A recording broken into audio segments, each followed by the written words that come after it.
Disclaimer, this video contains original content created for entertainment and educational purposes. No copyright infringement intended. Follow and like na rin ang page ko. Remil.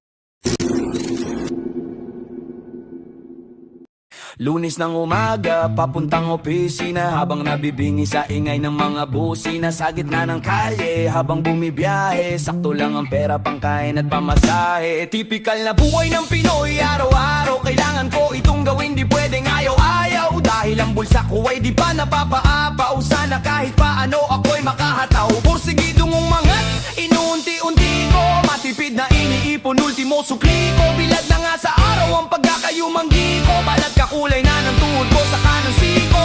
Pero tuloy sa paglayag, tuloy sa pagsawan, para ang bulsa saka ang aking tiyan ay malagyan. Kahit na ang aking sweldo parang mens lang, 3 araw lang tinatagal nito kada matibwa.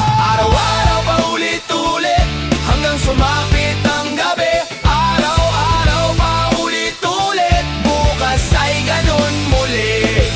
Araw-araw pa ulit-ulit hanggang sumapit ang gabi.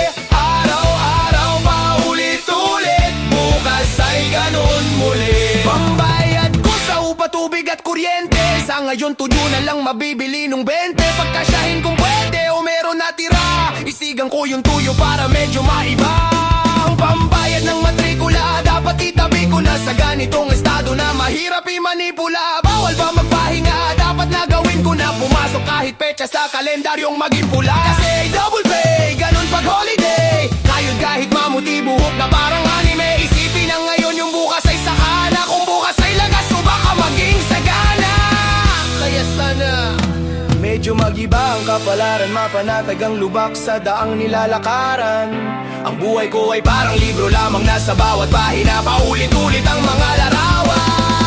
Araw-araw paulit-ulit hanggang sumapit ang gabi. Araw-araw paulit-ulit, bukas ay ganun muli. Araw-araw paulit-ulit hanggang sumapit ang gabi. Araw-araw paulit-ulit, bukas ay ganun muli. Araw-araw halos lahat ng kayod ginawa kung paulit-ulit ay nakakapagod din pala. Bisyo ko na yata ang palaging humiling mula pagsikat ng umaga hanggang sa dumilim. Araw-araw halos lahat ng kayod ginawa kung paulit-ulit ay nakakapagod din pala. Bisyo ko na yata ang palaging humiling mula pagsikat ng umaga hanggang sa dumilim.